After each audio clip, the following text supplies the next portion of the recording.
This is Bloomberg Markets with Carol Masser on Bloomberg Radio. I'm Pim Fox in for Carol Masser. The topic right now is Spotify and its initial public offering. And get this, remember in 2014 when Taylor Swift decided to pull all of her music from Spotify?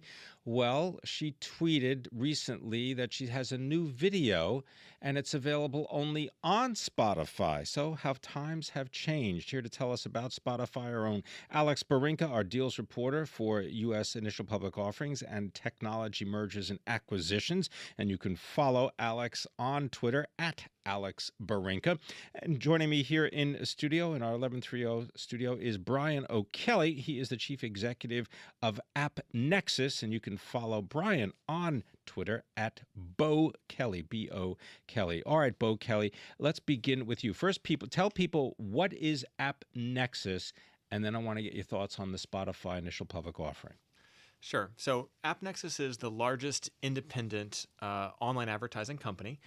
We power the advertising on thousands of sites and apps all around the world, and Spotify is one of our clients. Okay. Very appropriate, isn't it, Alex? Because not only does Spotify rely on those monthly subscription fees, they also rely on advertising. They do, and just like Taylor Swift maybe is doing something different than she said, Spotify, I will remind everyone, is also doing something different. It's not an IPO, it's a direct listing, which is important for how this will go off in trading tomorrow. But Spotify has talked about in its messaging to investors that they're going to be pushing for more revenue streams, and advertising is potentially one of them. The majority of the money they make comes from the subscriptions that they sell to folks to allow them access to their music without advertisements. But for those who are taking the free option in this kind of freemium pricing scheme, you are subject to advertisements, which they are obviously collecting some money off of over at Spotify to get those messages into listeners' ears. Alex, maybe just describe the difference between an initial public offering and a public listing. So the IPO, the key difference that we'll see in the next 24 hours when the stock starts trading tomorrow is that in an IPO, we would see a price set by the company and its advisors the night before trading, a valuation that they sell the shares at to a group, to a list of investors, and then the stock would open the next morning from that price and trade from there.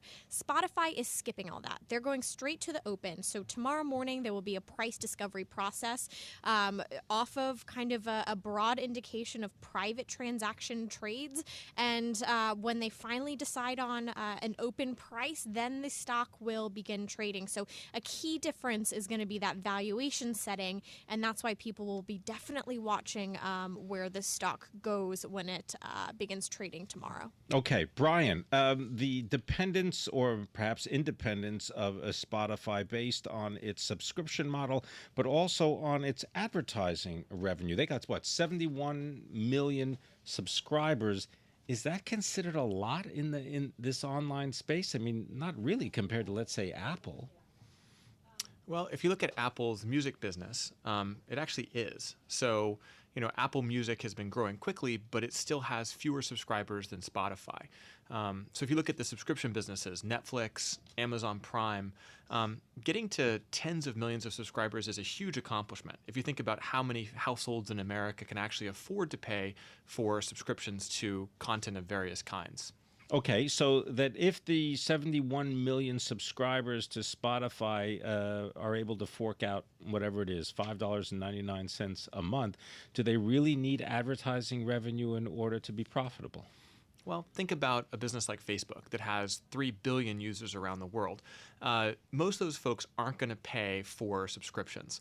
And if you think about it, I just want to listen to a few songs. I want to play music on one of my devices. I don't really want to pay for a subscription. It's a great hybrid model for Spotify to have both options. They can make great money from advertising, and then when people want to commit and pay for the service all the time, they can upsell them to a subscription. But doesn't Spotify then have to remit some of that money that is available not only from the subscriber base, but from the non-subscriber base? Don't they have to remit that money to the actual artists for the royalties? Yep.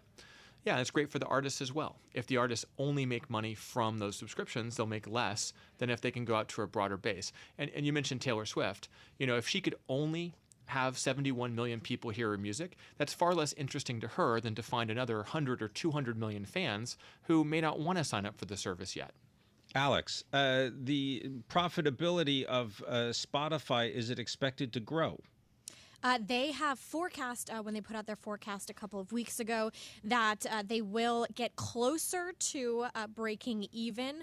Right now, they're still forecasting losses, significant losses. So that will be something that folks are watching very closely, in addition to revenue growth. So it definitely will be a test to whether this is a sustainable business model, is whether or not they can continue expanding gross margins and whether or not they can get to profitability. Because while Apple Music exists, to Brian's point, it is smaller. While Pandora exists, it is a different business model. So this is the first kind of tried and true independent company that has this subscription model, subscription plus advertising model for the music business. Okay. And the valuation for Spotify, what would it be based on then? So they've given out private value transactions that range anywhere from about $6 billion to $23.4 billion since the beginning of 2017. Big range there. So that has kind of marched its way in private transactions, according to folks that I'm talking about. So they will look at where demand is tomorrow morning, where the seller supply price point is tomorrow morning. And it seems like it's as simple as an open, even though there's a lot more work going behind the scenes to kind of get that sweet spot. So this is the big question mark that we still have that we frankly won't see until tomorrow. Brian, last point to you. Does the advertising revenue differ based on artist?